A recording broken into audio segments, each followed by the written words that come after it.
लाद रहा है।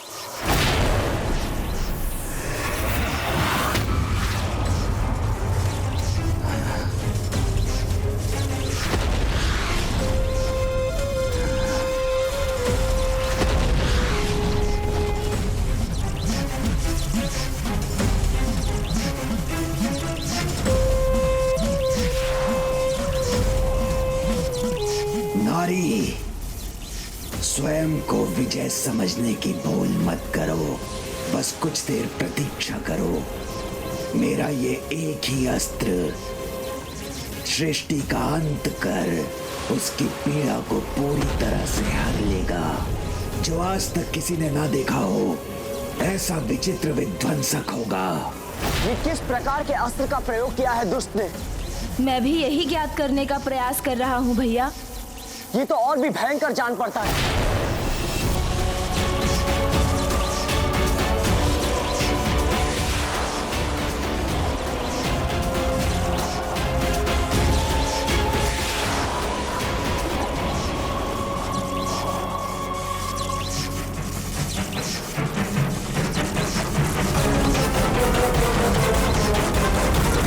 ये क्या हुआ? इसका ये अस्त्र अचानक शांत क्यों हो गया?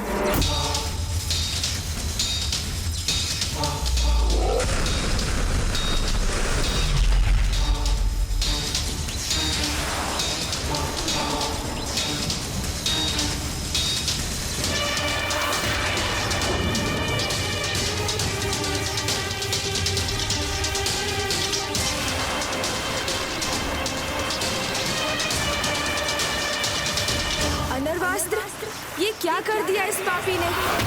महाविनाशक अस्त्र का प्रयोग कर दिया।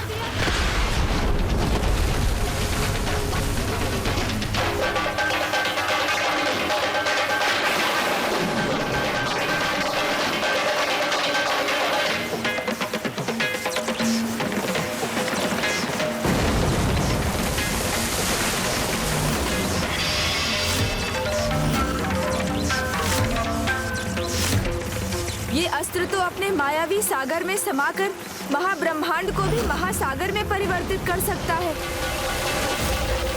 इस अस्त्र के प्रभाव को रोकने का क्या उपाय है? अन्य ब्रह्मांडों के बाद अब ये विशाल तरंग इस ब्रह्मांड की ओर बढ़ रही है।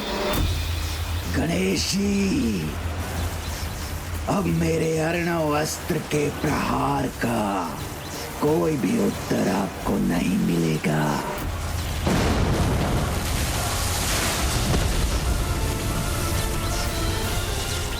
ये विशाल तरंग हमारी ओर ही आ रही है।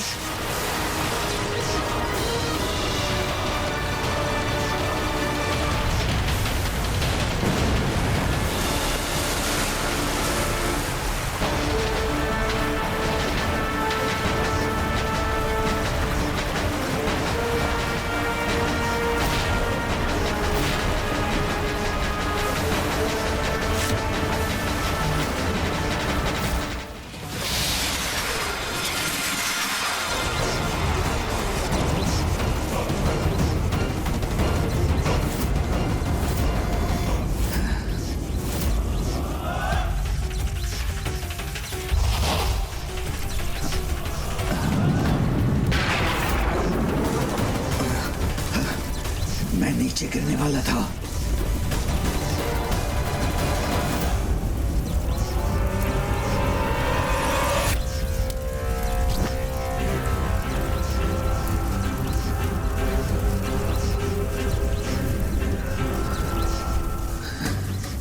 उसका रक्त मेरे हाथों पर फिर से।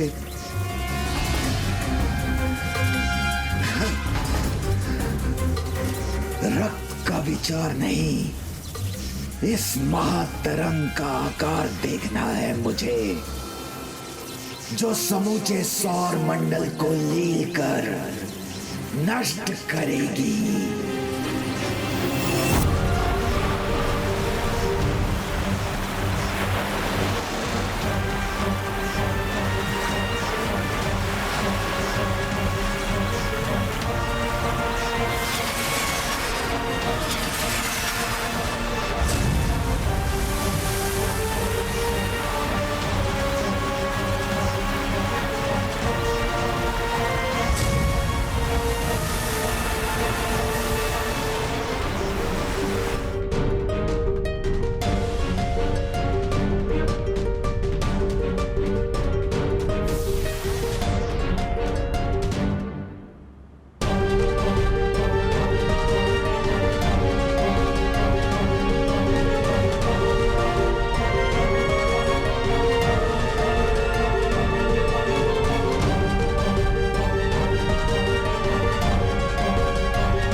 विशाल काय जल तरंग अभी तो शांत हो गई, किंतु ये हिम पुनः पिघल गई तो सर्वनाश का कारण बनेगी। पिघलेगा। मेरे अगले अस्त्र की शक्ति से अवश्य पिघलेगा ये हिम।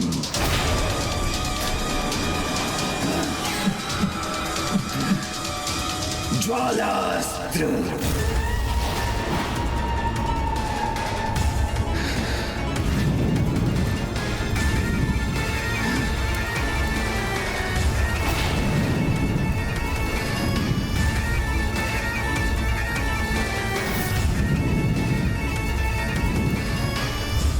गणेश, इस बार मुझे ऐसा उपाय बताओ जिसका कोई भी उत्तर इस पापी के पास न हो।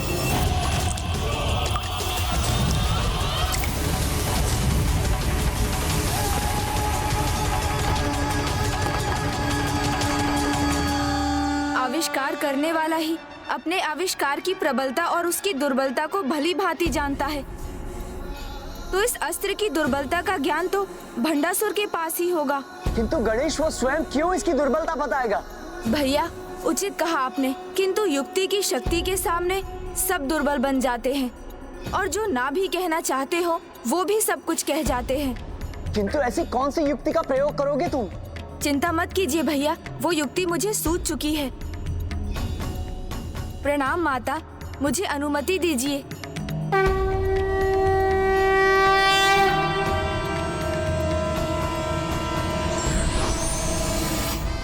आनंद आएगा मुझे, बहुत आनंद आएगा मुझे जब सब नष्ट हो जाएंगे और शीघ्र ही ये धरती भी जलमग्न हो जाएगी। तो हमें रश्मि प्रभा को बचाने जाना चाहिए।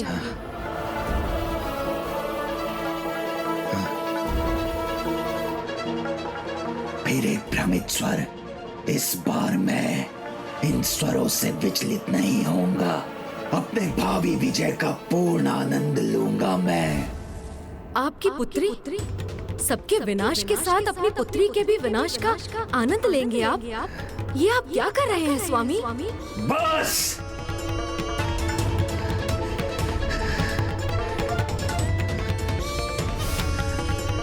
और स्वर नहीं सुनना चाहता मैं। मुझे ज्ञात है मैंने क्या किया है। तो बताइए ना स्वामी, आपने क्या किया है? हमारी पुत्री तो सकुशल है ना स्वामी? नहीं। क्या किया आपने? बताइए मुझे असुर महानायक। मुझे लगा था आप हमारे प्रेम की निशानी हमारी पुत्री को कोई क्षति नहीं पहुंचने देंगे।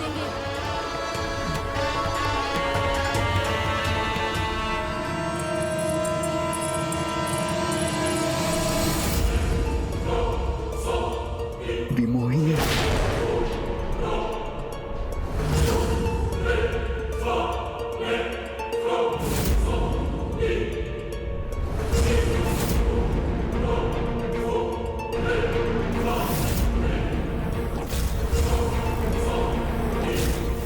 क्या किया है आपने? बताइए मुझे, शांत कीजिए मेरे हृदय की शंका को। तुम मिथ्या हो, भ्रम हो, माया जाल का रूप हो तुम, सत्य नहीं हो तुम।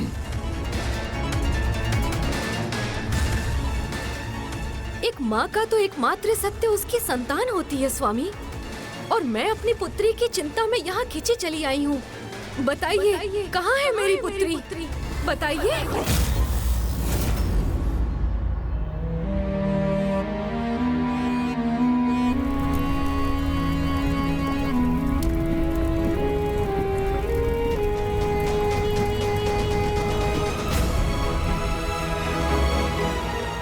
बताइए ना, कहाँ है मेरी पुत्री?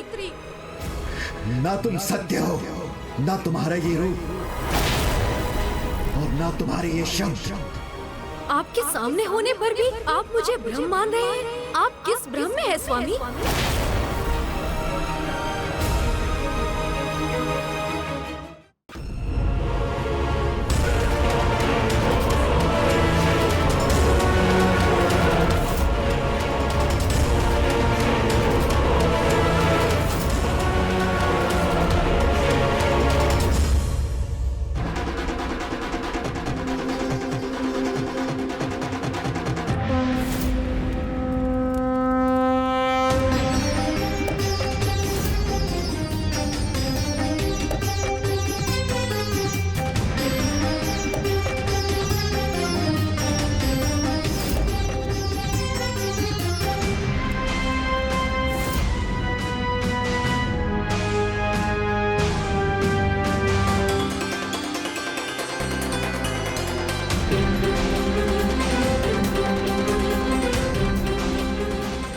सच में हो यहाँ?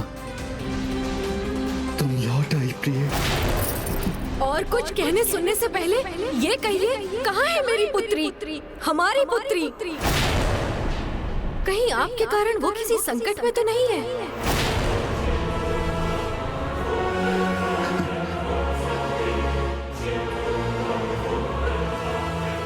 ये रक्त रंजित हाथ इसके सामने नहीं आ सकता।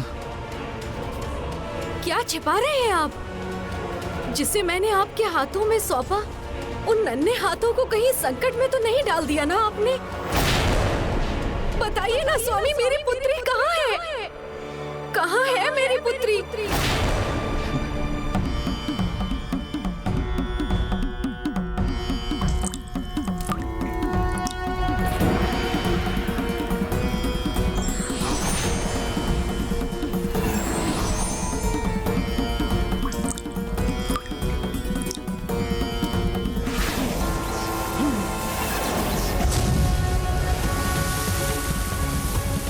गणेश की योजना का तो मुझे ज्ञात नहीं, किंतु इतना अवश्य ज्ञात है कि उसे शीघ्र भंडासुर को इस विपत्ति से उबारने का उपाय बुलवाना होगा।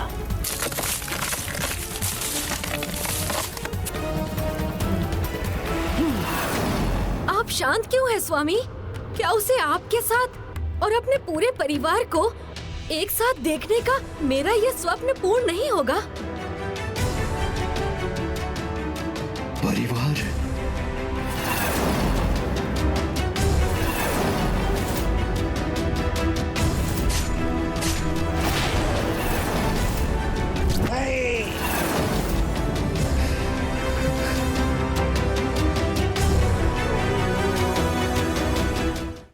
आज संसार में इस प्रलय की स्थिति को देखकर मैं स्वयं ही यहाँ चली आई, ये ज्ञात करने की आप और रश्मि प्रभा कुशल पूर्वक तो है ना? किंतु वो तो मुझे कहीं नहीं दिखाई दे रही है। कहाँ है मेरी पुत्री रश्मि प्रभा? ये क्या कर दिया मैंने? कैसे बताऊं इसे कि एक पिता होकर स्वयं अपनी पुत्री को मैंने उसकी मृत्यु के मुख में भेज दिया, और इसे ये सत्य ज्ञात हो गया तो ये भी मुझसे घृणा करेगी, एक पल भी यहां नहीं रुकेगी।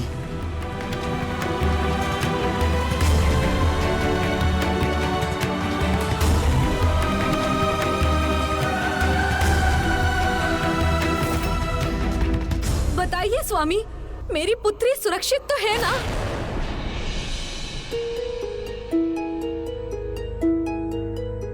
बताइए स्वामी। रश्मि प्रभा,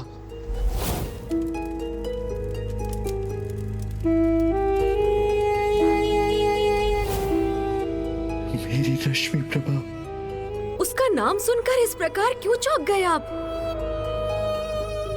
क्या ये नाम आप पहली बार सुन रहे हैं? क्या वो आपको कभी नहीं मिली? क्या वो यहाँ नहीं पहुंची? वो यहाँ नहीं तो अवश्य वो किसी बड़े संकट में है।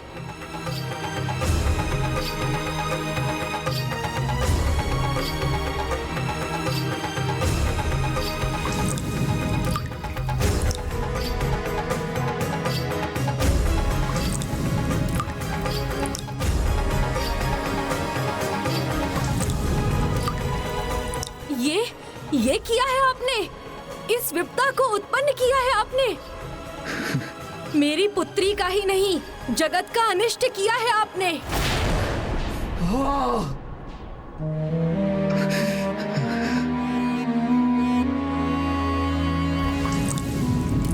इस विनाश को रोकने में विलंब मत कीजिए। सुनिए मेरी पुकार को। मेरा और अपनी पुत्री का साथ पाने के लिए रोक दीजिए इस विनाश को स्वामी। मैं तुम्हारा पिता तुम्हें वचन देता हूँ कि तुम्हें कभी कोई हानि और कभी कोई कष्ट नहीं आने दूंगा।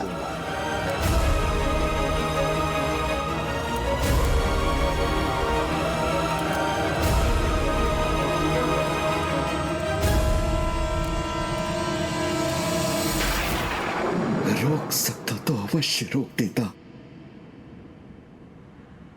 किंतु अब मैं कुछ नहीं कर सकता। ऐसा कैसे हो सकता है? इसका कोई तो उपाय होगा। एक बार ये हिम पिघलेगा तो ऐसी प्रलय होगी जो सब कुछ लील जाएगी। इसे अब मैं नहीं, बस नारायण के अवतार ही रोक सकते हैं। नारायण के अवतार ही रोक सकते हैं। नारायण के अवतार ही रोक सकते हैं।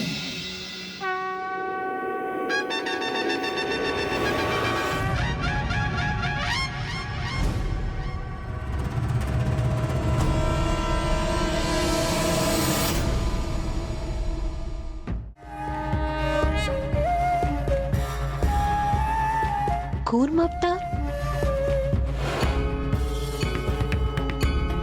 पूर्व काल में जब मंदार पर्वत सागर के जल में डूब रहे थे, तब प्रभु कूर्म ने ही उन्हें अपनी पृष्ठ का आधार प्रदान किया था। इसलिए अब भी पृथ्वी को इस महासागर में विलीन होने से वही बचा सकते हैं।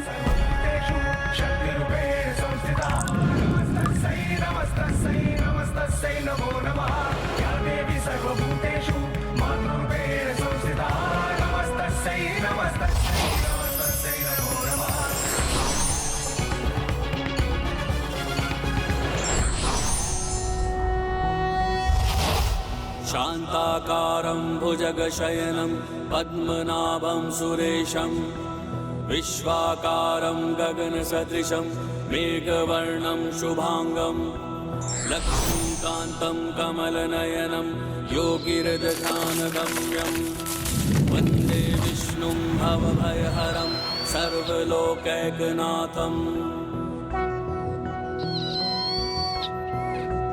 मैं भी इसे नहीं रोक सकता,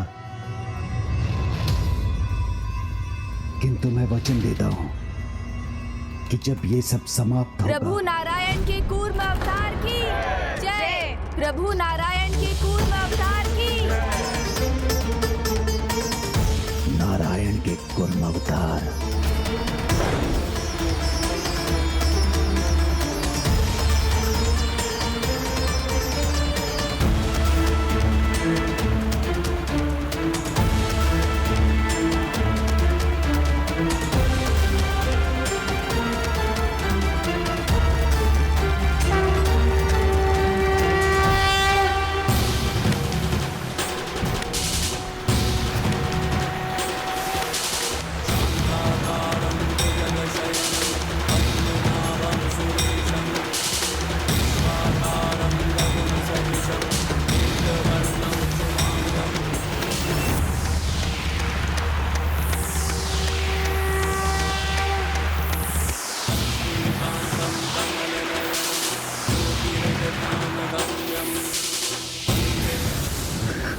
मेरा अर्णवस्त्र निगल लिया इस आदि कुर्म ने।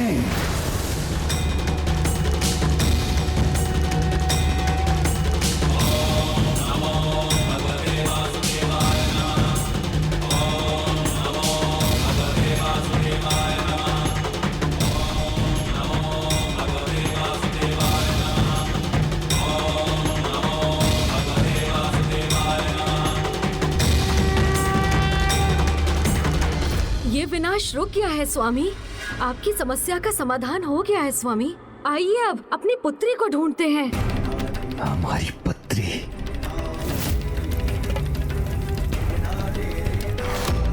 क्या हुआ?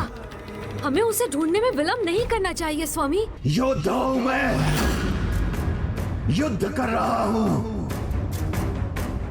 उसे अधूरा छोड़कर मैं कहीं नहीं जा सकता।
आज के बाद जो भी श्री गणेश का नाम लेकर आदि कुर्म की आराधना करेगा तो किसी भी प्रकार के जल संकट के प्रभाव से तत्काल ही मुक्त हो जाएगा।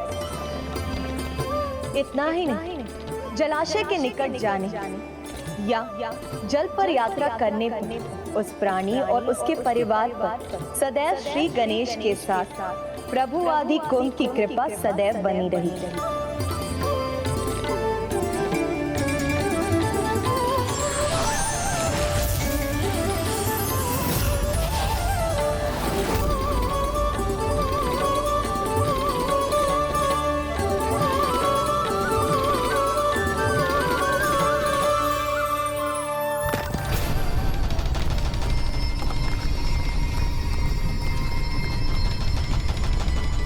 गणेश जी, अब ये कौन सा नवीन संकट आन पड़ा है?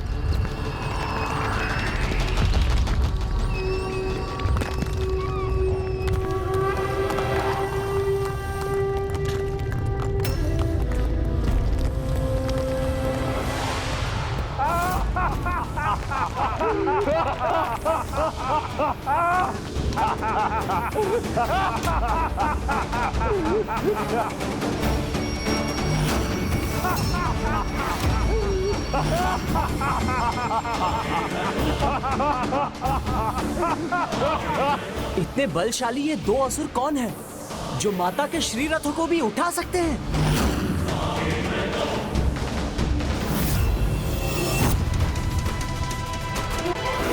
मेरा ध्यान थोड़ा सा क्या भटका कि तुमने मेरा अर्णव अस्त्र विफल कर दिया, किंतु ये दोनों कदापि असफल नहीं होंगे, क्योंकि इन्हें पहचान पाना ही नहीं, इन्हें पराजित करना भी असंभव है। जो तुमने किया है उसका दंड तो तुम्हें भुगतना ही होगा भंडासुर।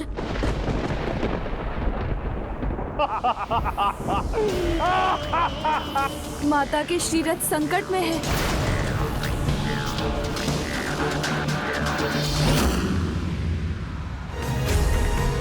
निशस्त्र खड़ी है माताओं की सेना।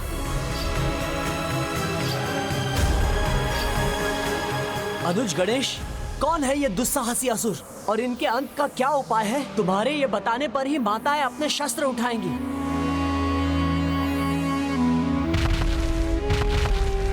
यही प्रश्न तो मेरे मस्तिष्क में भी गूंज रहा है, किंतु बिना इन असुरों को पहचाने इनके अंत का उपाय माता को बताना संभव नहीं।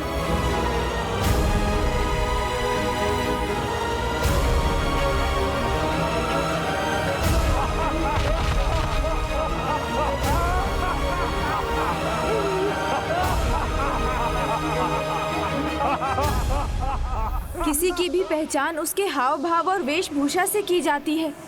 इन्हें देखकर तो यही लग रहा है कि ये पूर्व काल के कोई असुर सम्राट हैं।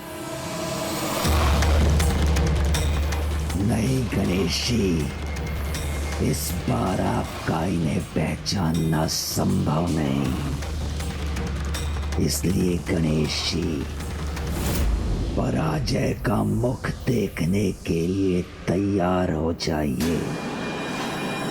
इनकी पराजय तो हमारे आगमन से ही निश्चित हो गई है भ्राता।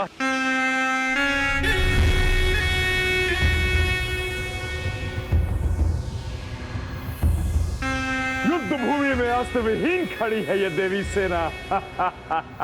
तो फिर इनका शीघ्र अंत कर अपना कार्य संपन्न कर लेते हैं हम लोग।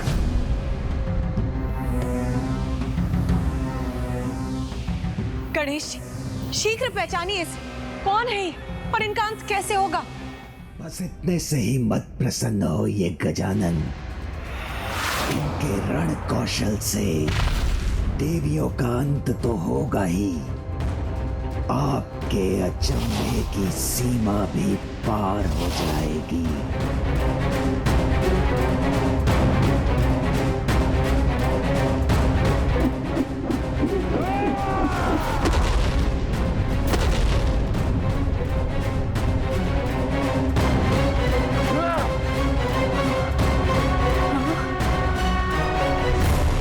अंतिम चेतावनी है ये हमारी।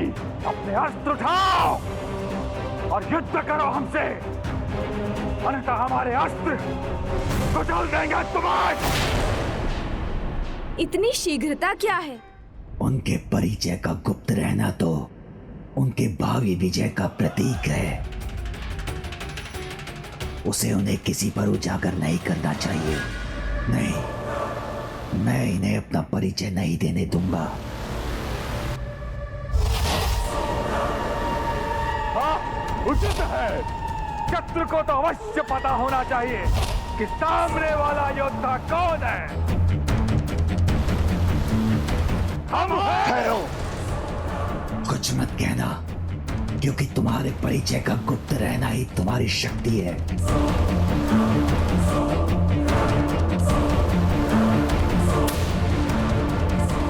आप दोनों एकाएक शांत क्यों हो गए? तो दीजिए ना अपना परिचय, बताइए ना कौन है आप दोनों महायोद्धा?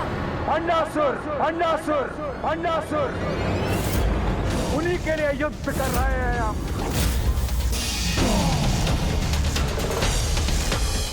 आपके लिए एक ही नाम महत्वपूर्ण है, असुर महानायक भंडासुर, उन्हीं के लिए युद्ध कर रहे हैं हम। ओह, तो आप दोनों महाबली असुर किसी अन्य असुर के अधीन हैं। ये कैसा दुर्भाग्य है आपका। मुझे तो लगा था आप अतीत की परछाइयों से अपने नाम पर लगे कलंक को मिटाने आए हैं। स्वयं सम्राट होकर क्या आप ये नहीं चाहेंगे कि संपूर्ण संसार आपको आपके नाम से पहचाने, ना कि भंडासुर के सैनिकों के रूप में जाने?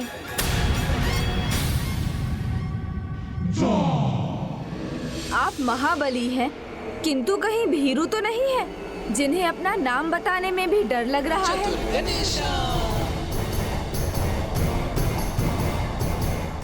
नहीं नहीं, कुछ मत कहो तुम दोनों। माता पराशक्ति, श्री माता ललिता के श्री रथों को उठाने वाले महापराक्रमी असुर किसी अन्य के सेवक नहीं, महायोद्धा, महासम्राट हैं। ये जगत को ज्ञात होना ही चाहिए, इसलिए गुप्त मत रखिए, अपने नाम बता दीजिए।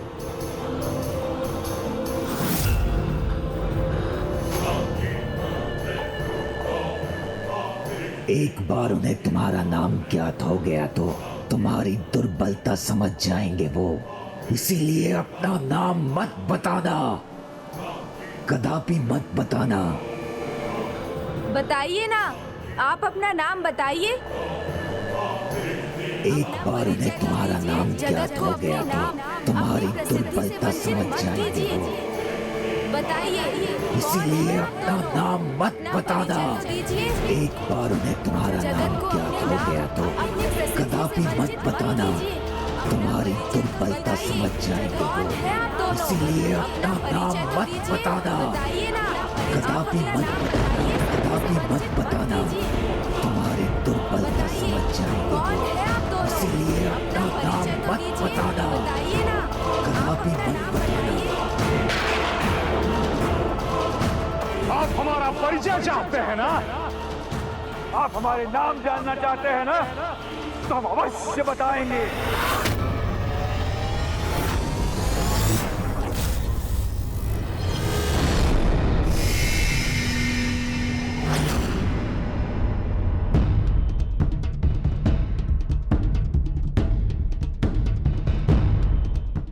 आप हमारा परिचय चाहते हैं ना? किंतु उस युद्ध में विजय पाने के बाद, विजय प्राप्त करने के बाद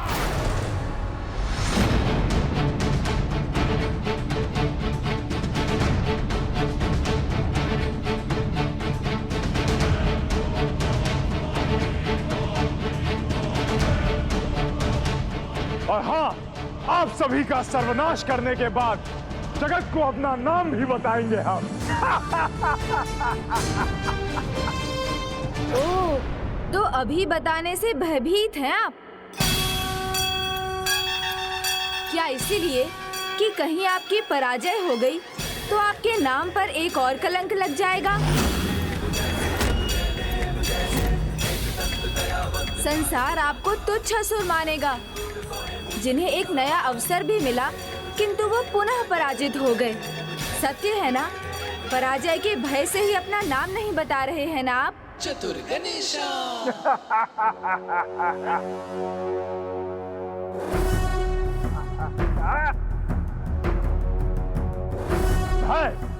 भय नहीं है हमें किसी का। भय भी तो सब मुझसे थे। कंपित होती थी धरती हमारे भय से। अपने पास में बांधकर सभी को अंधकार सागर ले जाने का सामर्थ्य था मुझ में। कंपित होती थी धरती हमारे भय से। अपने पास में बांधकर सभी को अंधकार सागर ले जाने का सामर्थ्य था मुझ में।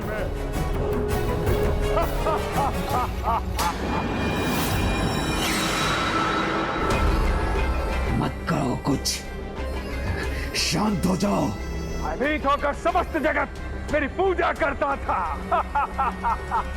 मंदिरों में नारायण के स्थान पर मेरी पूजा करता था। मुझे भय किस बात का? समझ गया। आपका इतना ही परिचय पर्याप्त है मेरे लिए।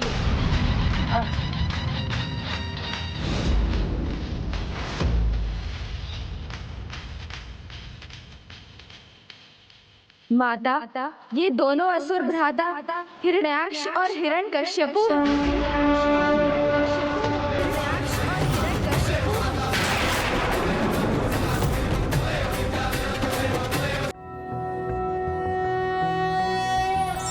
शान्ताकारं भुजगशयनं विश्वाकारं गगनसदृशं मेघवर्णं शुभांगं लक्ष्मीकान्तं कमलनयनं योगिहृदध्यानगम्यं वन्दे विष्णुं भवभयहरं सर्वलोकैकनाथम्।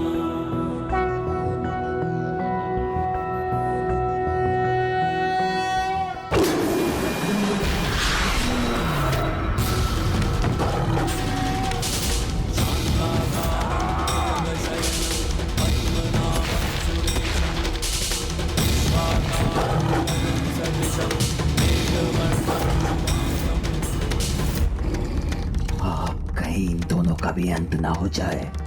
मेरा भी अंत नहीं कर सकेंगे आप इस बार।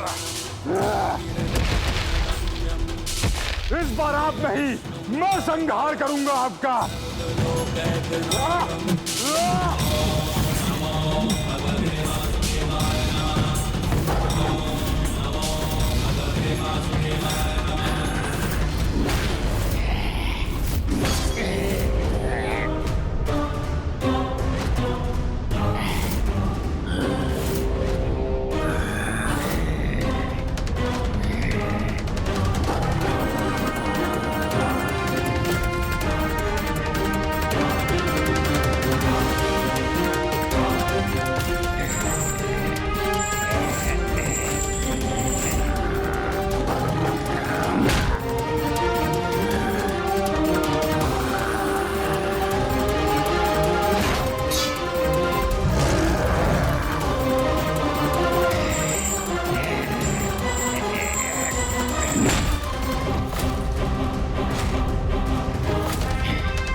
युद्ध के आरंभ में ही ये दुष्ट तो माया युद्ध लड़ना चाहता है।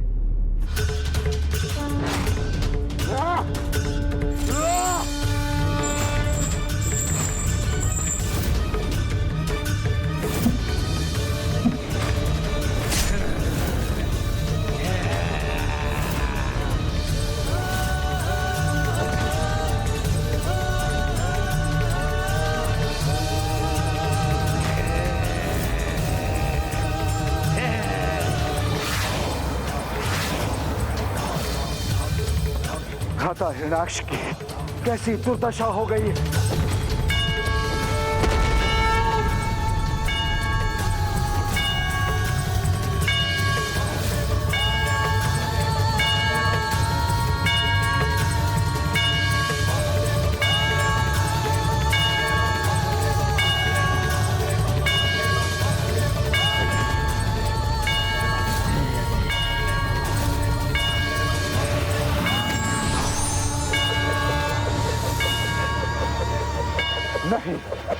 अपने वारों से रोक लूंगा इनके प्रहार।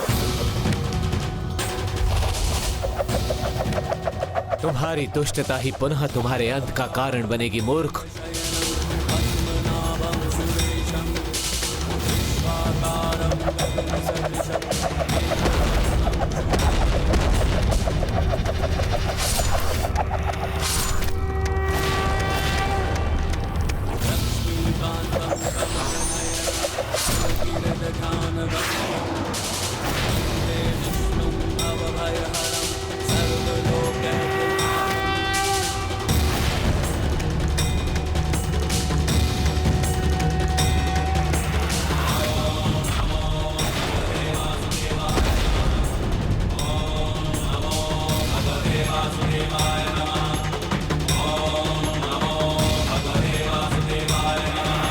नारायण अवतार प्रभु श्वेत वाराह की नारायण अवतार प्रभु श्वेत वाराह की नारायण अवतार प्रभु श्वेत वाराह की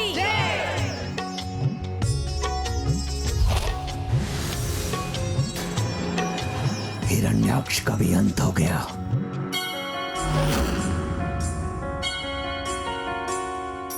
नमः स्वयंभुवे तुम्यं सृष्टे सर्वार्थवेदिने नमो हिरण्यगर्भाय वेदसे परमात्मने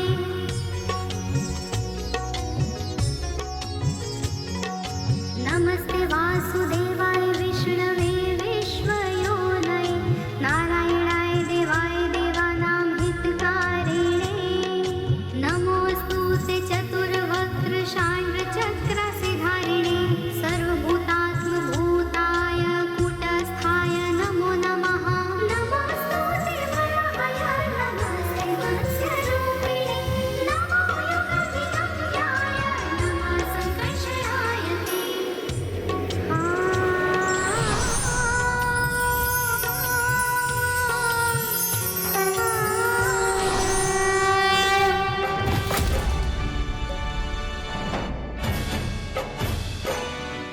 खाता हिरण्याक्ष के वध का प्रतिशोध लूंगा मैं। अंत है तुम्हारी नियति है हिरण्यकश्यपु।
हिरण्यकश्यपु की छवि तो अभी भी मेरे महाअस्त्र पर प्रकाशित हो रही है।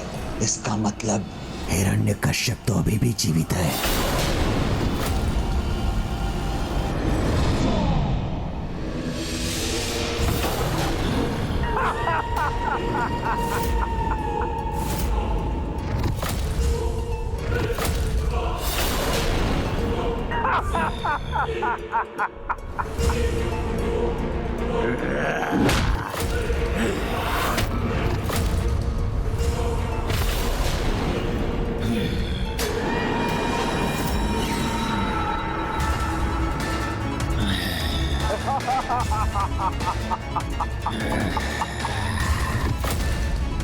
मैंने कहा था ना, इस बार मेरा वध कोई भी नहीं कर सकता, आप भी नहीं।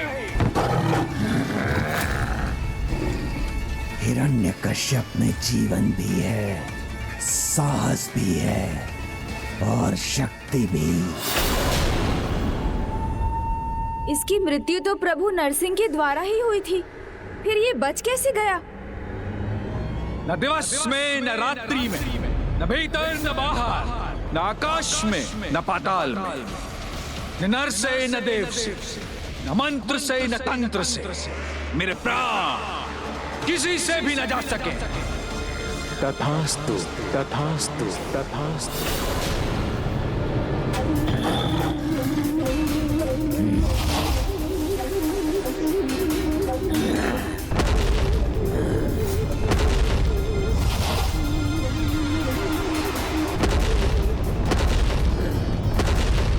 इसको प्राप्त वरदान के अनुसार अभी इसके अंत के कारण उत्पन्न नहीं हुए हैं, क्योंकि उसकी 2 अवस्थाएं अभी शेष हैं। प्रथम न दिन में इसका वध हो सकता है और ना ही रात में, और द्वितीय ना ही भीतर ना ही बाहर इसका अंत होगा। एक अवस्था तो गौधली वेला से पूरी हो जाएगी, यानी संध्या काल, किंतु दूसरी अवस्था के लिए यहाँ किसी द्वार की चौखट कहाँ है?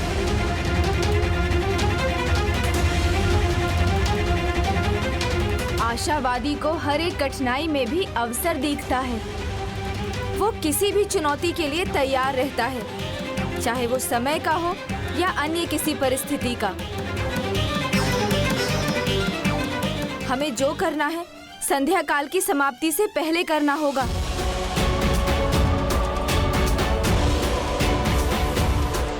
हिरण्यकश्यपों की मृत्यु की पहली परिस्थिति गोधूली वेला तो आरंभ हो गई है, परंतु उसकी मृत्यु की दूसरी परिस्थिति न भीतर न बाहर को पूर्ण कर पाना गणेश जी के लिए असंभव है।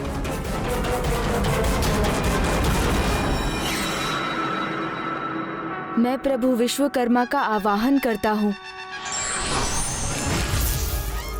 प्रणाम माता। कल्याण। विश्वकर्मा जी, मेरे आवाहन पर यहाँ पधारने के लिए आपका धन्यवाद। अब जो आवश्यक है वो करने की कृपा कीजिए।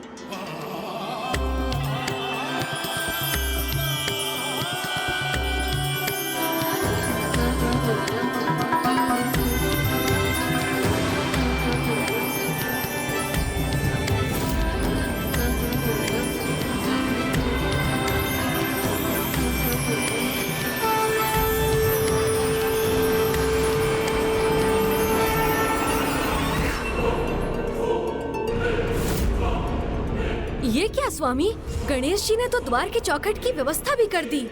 किंतु गोधूली वेला समाप्त होने से पहले ये कार्य कदापि संपन्न नहीं होगा।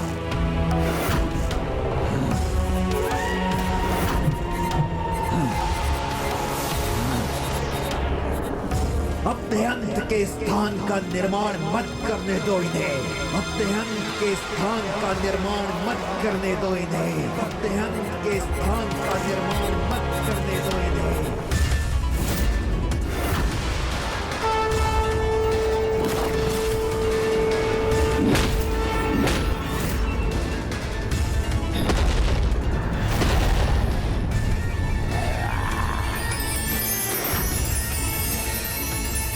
नहीं, ये मैं कदापि नहीं होने दूंगा।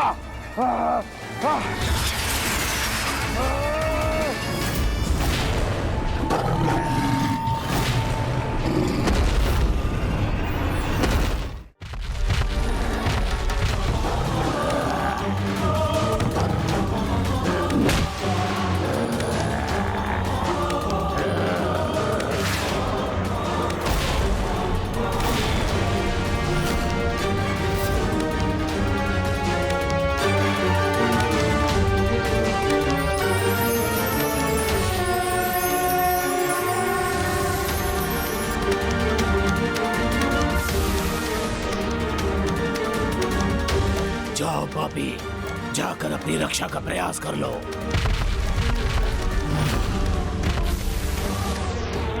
गोधूली बेला आरंभ हो चुकी है। द्वार के चौखट की रचना भी पूर्ण है। अब तुम्हारे पास कोई उपाय नहीं।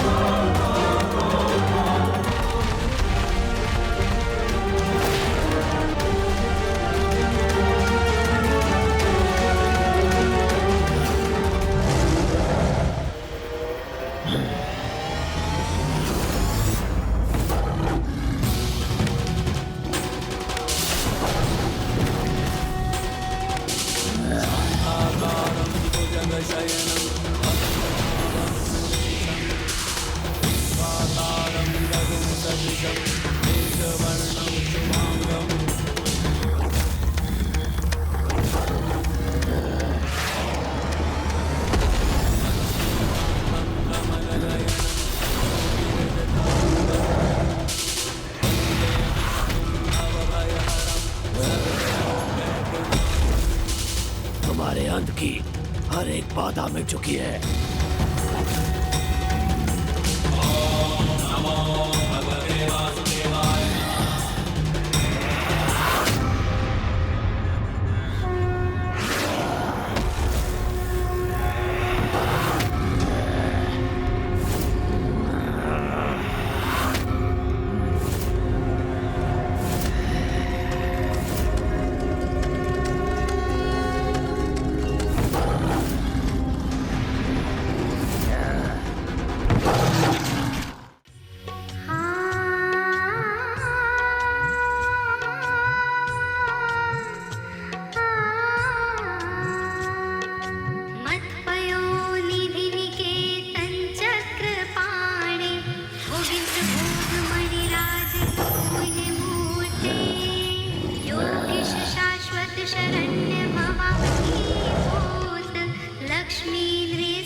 प्रणाम माता।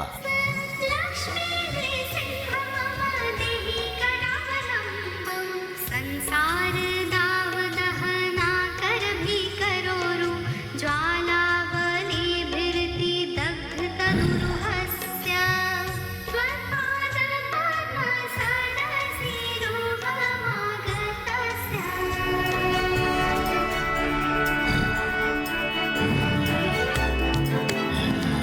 ये द्वार, ये चौखट कदापा के नाम से प्रसिद्ध होगा, जहाँ श्री हरि नारायण पुनः अवतार लेंगे और कलयुग में इसी स्थान पर तिरुपति बालाजी के रूप में उनकी पूजा भी होगी और उनके निष्ठावान भक्तों को त्रिशक्ति प्रसाद अर्थात बल, बुद्धि और समृद्धि प्राप्त होगी।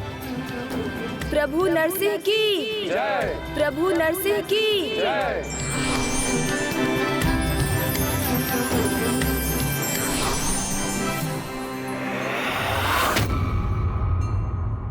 आप युद्ध में पराजित होकर अभी भी युद्ध में लगे हैं। हमारी पुत्री हमारी प्रतीक्षा में होगी। उसकी मधुर और स्नेह भरी वाणी सुनकर आप इतने आनंदित हो जाएंगे कि आप युद्ध तो क्या सब कुछ भूलने पर विवश हो जाएंगे।